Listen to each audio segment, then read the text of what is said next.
I'm one of those police officers that people tell me I'm an overachiever. I can't help it if I feel like it's my duty to keep an eye out for trouble or problems, whether I'm in uniform or not.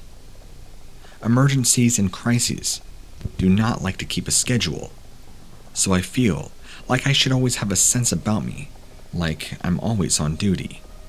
But that's just me. One Sunday, when the wife and the kids were away, and I wasn't sure what to do with myself, I took the liberty of just going for a drive around the countryside. We live out in the rurals, because I don't think I could handle the noise and the chaos of my job, and the noise and the chaos of the city when I'm not at work. So, my home is my sanctuary, to get away from all the kinds of noise and problems that city brings. While I was just cruising along, alone on an empty country road, you can imagine my surprise when I heard a car alarm. It was coming from someplace you wouldn't expect a car alarm to come from. There was an expansive prairie grass off to the side, where there were some woods far in the distance, and the car alarm is definitely coming from that direction. So, if somebody out there actually needed help, they were an awfully long way from finding it. So, my instinct to be available to anybody that might need help went out, and I put my car in park on the side of the road and went to go explore and investigate to see if somebody was in trouble. I may not hear. It could have been nothing. People trip off their own car alarms all the time, but if it was a real problem, a real emergency, they would need help. The prairie grass slowed my progression, and part of me was thinking that I didn't really need to be in a hurry, since the odds were against there being anything to worry about. That view was changed rather suddenly when I came across a heap, and I do mean a heap, of bones that towered clear up to a height about 3 heads taller than me. They appeared to be mostly deer and similar animals. Something inside of me tried to make me stop looking at the pile before I could spot something like human bones. I didn't see any. Sorry. But coming across a bone collection like that was certainly odd. A bone-collecting maniac would be an emergency indeed. So I progressed onward, with a sort of determination to get to the bottom of whatever this was. The car alarm was beginning to be accompanied by loud crashes, as if the very vehicle that was in distress was being crushed or rammed. Of all the scenarios that ran through my head, none of them could prepare me for what I finally faced when I came upon the source of the commotion. A titan monster that I can only describe as Bigfoot was manhandling a car. It was picking it up and throwing it about, and the car alarm wailed in distress. My head was swimming, and I got dizzy with shock, anxiety, and disbelief. Seeing this monster was a mental blow in and of itself. Seeing what it was doing to a small car was another. As my senses leveled out, I noted that the creature didn't seem angry. It was trying to accomplish something. What? I could not tell. It continued flinging the car about, until finally, the gasoline in the tank caught a spark in the commotion and erupted into a fireball. The Bigfoot, or Sasquatch, whatever, gave every indication that this is what it had been waiting for. It took up a large tree branch and held it over the fire until it lit.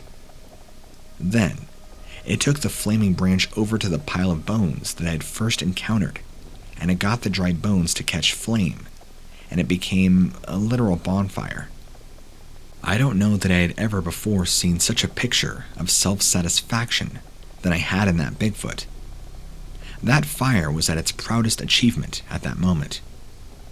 I was fascinated, but I was also still trembling. That was one situation that I hadn't been trained to handle. I tried getting footage on my phone, but I could not get a clear shot without giving myself away, and that was a definite no-no.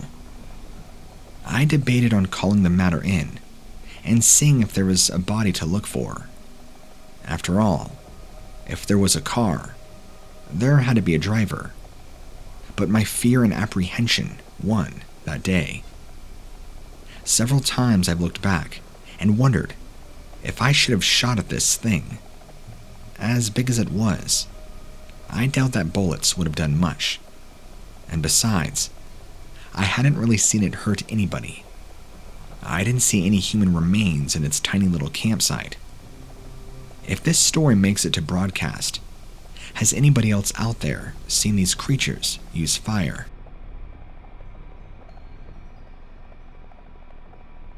If you live in the city, you have no idea how good you've got it with the paved roads that are just outside your door. My story happened for the simple fact that I'm the guy that has to deliver mail and packages to the most remote parts of territory in Arkansas. There are some places where you wonder just how anybody gets in or out, let alone by mail. But they do, and it's very often thanks to me. Now, these isolated pockets are full of stories. Many of them are known only to the people that have experienced them. And furthermore, they are chock full of dark secrets that will never see the light of day. I was maneuvering my truck out in one of those areas where there isn't a paved road for miles and miles. Everything is dirt and gravel paths, memorized landmarks. People are very much alone with their thoughts and in their own little world in those parts. So that by the time there's an actual problem, by the time the word gets out there that there's an emergency, it's far too late. I had a taste of that when I was delivering some feed to a farm and was having a dickens of a time with it, just because of the mud. I was fishtailing really bad, no matter how I went about driving, 'cause if I went too slow, I'd get stuck. I was forced to come to a complete stop, or else I'd hit the overturned cattle truck that was at a junction of dirt roads. It was the type that had room for maybe 3 cows if they were skinny enough, or 2 horses. I came out to this particular pocket of nowhere often enough to know a few names, but I did not recognize the truck or who it could possibly belong to. Looking in the truck didn't help much. No driver, no animals, and no hints as to where they could be. What I did notice is that the seatbelt looked like it had been torn off its anchor. Couldn't have been from any impact, since the truck was mostly okay. I knew that sometimes you had to cut the seatbelt if you were stuck, but this, you can tell it was very much torn.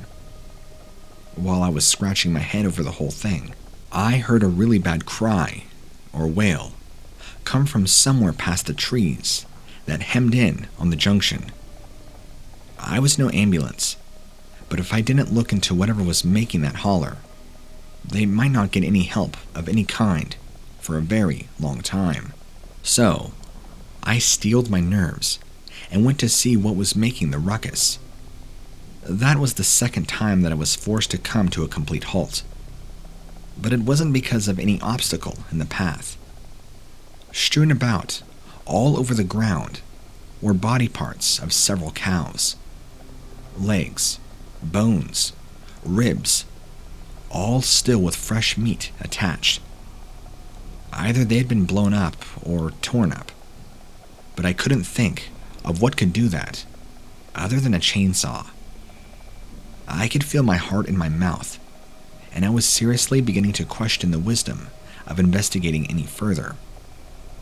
The decision was made for me when I heard more hollering. That time, it sounded human. I decided to proceed with caution. Look before making myself known. I crept my truck at the path and stopped at the top of a hill. Looking down, I saw a burning heap of garbage. Nothing unusual around parts where there's no public garbage collection. What was downright unearthly, though, was the sight of some giant monkey thing. And I mean, this sucker was huge, and it had a hold of a portly man, gripping the poor guy by one leg. The man was struggling for all he was worth to free himself from the giant animal's paw, but he was locked in like a vice. The monster began slowly peeling off his clothes, as if it was peeling an orange. That flannel shirt must have been really well made, because it wasn't coming off without ripping off the man's right arm along with it. And the monster had no qualms with doing just that. The way that man bellowed in agony still comes back to me when I'm trying to sleep. The creature seemed fascinated by the way the arm popped off, with a meaty sound. So it began pulling off the other man's limbs, with the sociopathic fascination of a scientist performing a vivisection. The man's screams started to sound more animal than anything else, and a hopelessness began to settle into my own chest. Since I knew that if he was being torn apart like that, there was no way an ambulance would be able to get out here in time to save him. He was a goner. After losing just one limb for sure, he would be gradually losing all of them. This thing flung the man aside like a child that was done pulling the wings out of a helpless insect. It turned its attention to a nearby heap of maimed cattle that were in the same shape the man was. Apparently, humans aren't appetizing, just fun to torture. I was hoping that Sasquatch was going to take his dinner elsewhere, but he never did. He stayed nearby the poor guy until there was no point in trying to hold out to save him. It felt like it took forever for me to get out there, since I had to move quietly. Getting caught on that occasion wouldn't get me a quick and painless death. And looking back, it really gets me how the most horrifying aspect of the experience wasn't seeing the monster. I've heard reports where the mere sight of this thing is enough to make people quake in their boots. No, for me, the worst of it was the screams of that poor man that the monster was toying with. It wasn't the least bit fazed by his screaming. You would have thought it was deaf. The second most horrifying thing of all is that the guilt that I feel for not being able to save him. I know that it was one of those situations beyond anybody's control. But I can tell you that God made us to help one another, and to fail in doing that is to go against the way you're made, and it hurts. It hurts really bad. It's like failing to find a partner in life, or failing to provide food and shelter for your kids. It leaves you feeling empty, cheap, and unworthy. But you don't care about my mental crisis. Y'all care about monster stories. So there's mine.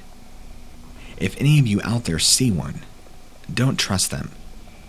Just because they don't care for human meat, don't mean they won't hurt you